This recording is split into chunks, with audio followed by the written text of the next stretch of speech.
안녕하십니까. 오늘은 MSO 법인에 대한 기본적인 이해, MSO를 실제로 운영했을 때 어떤 기대 효과가 있는지 좀 더 자세히 이야기해 보려 합니다. 이미 아시는 분들도 계시겠지만 병원이라는 조직은 규모가 커지고 환자 수가 늘어날수록 그만큼 관리 업무가 복잡해집니다.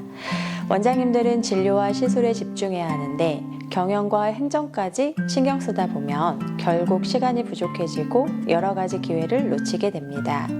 그래서 오늘은 MSO를 적극적으로 활용함으로써 병원에 어떤 이점이 생기는지 구체적으로 말씀드리겠습니다.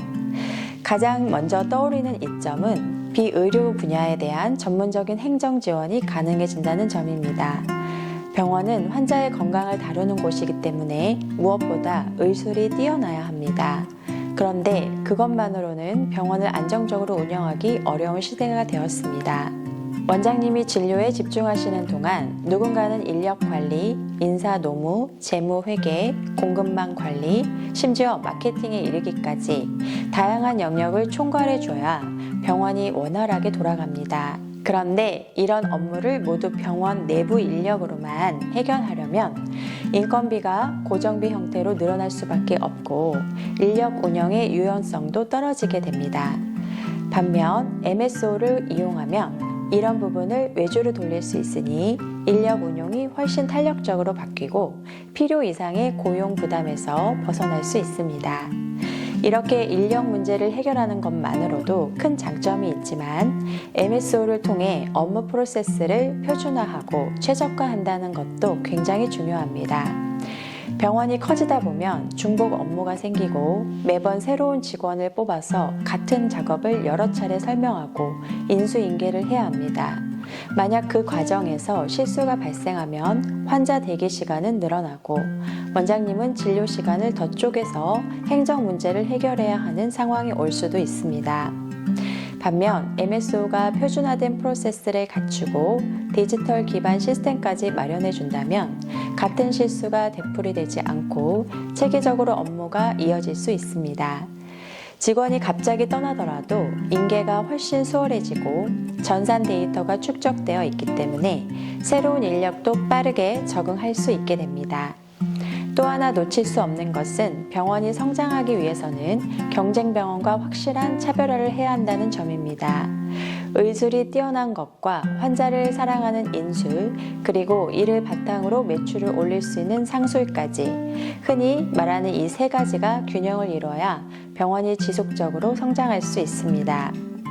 원장님께서는 진료와 환자 케어, 즉 의술과 인술 부분에 집중하셔야 하고 상술이라고 표현되는 마케팅과 경영, 관리 영역은 MSO가 맡아주면 좋습니다.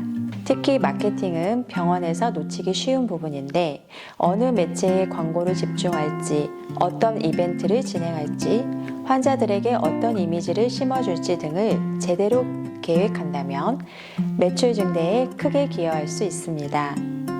원장님이 직접 모든 걸 챙기기엔 어려운 일이니 MSO가 이 부분을 전문적으로 관리해 준다면 확실한 시너지 효과를 낼 수 있습니다. 그뿐만 아니라 MSO를 통해 부대 사업을 활성화하는 것도 기대할 수 있습니다. 병원에서 직접 하기 어려운 연계 사업을 별도 법인으로 운영하거나 새로운 수익 모델을 개발하는 일이 여기에 해당합니다.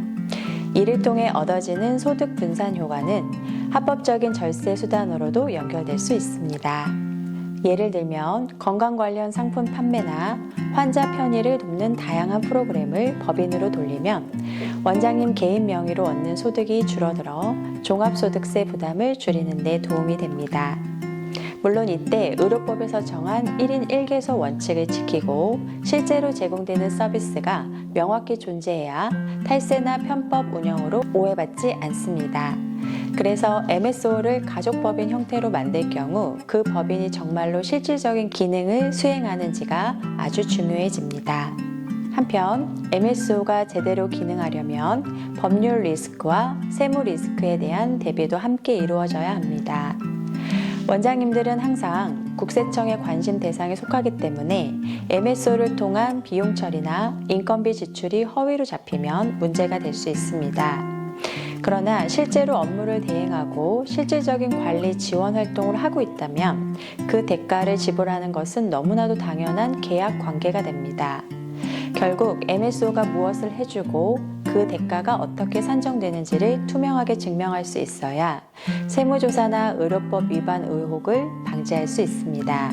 MSO라는 이름만 붙여놓고 아무 일도 하지 않으면서 비용 처리를 무리하게 잡아버리면 당연히 위험에 노출될 수밖에 없습니다. 이와 더불어 규모가 커져서 여러 병원을 프랜차이즈 형태로 운영하고 싶어하는 원장님들도 계신데 이때도 MSO가 큰 역할을 할 수 있습니다. 병원의 운영 매뉴얼과 인력 교육, 각종 SOP를 마련해 놓고 그 노하우를 다른 지점과 공유하면서 그 대가를 받는 구조를 만들 수 있습니다. 이 과정에서 MSO가 설계, 관리, 교육을 총괄한다면 원장님들은 진료와 병원 브랜드 이미지를 관리하는 데 집중할 수 있게 됩니다. 이러한 시스템이 잘 갖춰지면 병원 간 부진한 지점이 생기더라도 매뉴얼을 공유해 빠르게 개선할 수 있고 잘 나가는 지점의 노하우를 다른 지점에 전파해 전체적인 시너지를 낼 수도 있습니다. 더 나아가 MSO를 통해 의료 공급망 관리까지 체계적으로 하면 원가 절감 효과도 크게 누릴 수 있습니다. 약품, 소모품, 의료기기 등을 개별 병원마다 따로 구입하는 대신 MSO가 공동구매나 대량 구매를 주도하면 경쟁력 있는 가격을 협상할 수 있습니다. 이렇게 비용 절감이 이루어지면 그만큼 환자 서비스 품질이나 병원 인테리어, 장비 업그레이드에 재투자할 수 있는 여력이 생기고 결과적으로 병원 전체의 만족도와 수익성이 높아지게 됩니다. 또 디지털 시스템을 기반으로 재고를 관리한다면 불필요한 중복 주문을 막아주고 정확하고 효율적인 재고 관리가 가능해집니다. 이는 매달 발생하는 비용뿐 아니라 인력 충원이나 재고 실사에 들어가는 시간적, 금전적 리소스를 줄여줍니다. 마지막으로 가족법인을 통한 절세 효과도 MSO 운용 기대 효과에서 빼놓을 수 없습니다. 병원장님들은 보통 고소득자로 분류되기 때문에 세금 부담이 상당합니다. 따라서 개인 사업자주의로 모든 소득이 합산되는 것보다 MSO라는 별도 법인을 통해 일부 소득을 분산하면 세율을 효과적으로 낮출 수 있습니다. 다만 이런 절세 기법을 활용할 때는 철저히 합법적인 범위 내에서 그리고 실제 경영 지원 활동이 이루어진다는 것을 증빙해야 합니다. 그렇지 않고 겉으로만 MSO인 척 하면 과세당국의 눈밖에 날 수밖에 없습니다. 결국 MSO가 실제로 병원의 경영 효율화를 이끌어내는가가 가장 핵심 포인트가 되는 것입니다. 정리하자면 MSO를 운영하면 비의료 영역 인력 관리를 유연하게 하고 업무 프로세스를 표준화, 최적화하며 디지털 기반 시스템까지 구축해 병원의 안정성과 지속 가능성을 높일 수 있습니다. 또한 새로운 사업 기회를 창출하고 부대 사업을 통해 수익원을 다각화함과 동시에 합법적으로 소득을 분산할 수도 있습니다. 공급망 관리를 비롯한 각종 비용 절감이 가능해지고 더 나아가 가족법인을 통해 절세 효과까지 누리는 시너지를 낼 수 있습니다. 물론 이 모든 혜택을 누리려면 MSO가 실제로 어떤 서비스를 제공하며 그 대가가 합리적으로 산정되었는지 투명하게 관리해야 합니다. 그렇지 않으면 세무나 의료법 이슈가 발생하기 쉽습니다. 오늘은 이렇게 MSO 운영에 따른 기대 효과를 보다 깊이 있게 다뤄봤습니다. 실제로 병원을 운영하다 보면 관리 업무와 인력 문제, 그리고 세무 부담 등 여러 난관에 부딪히게 되는데 MSO를 도입해 체계적으로 해결할 수 있다면 큰 도움이 될 것입니다. 다음 시간에는 MSO를 설계하는 과정에서 주의해야 할 구체적인 요소들과 가족법인을 통해 절세를 시도할 때 가져야 할 마인드셋에 대해 더 자세히 말씀드리겠습니다. 오늘 영상이 도움이 되셨다면 좋아요와 구독 부탁드리고요. 궁금한 점은 언제든지 댓글로 남겨주세요. 시청해주셔서 감사합니다. 다음에 또 뵙겠습니다.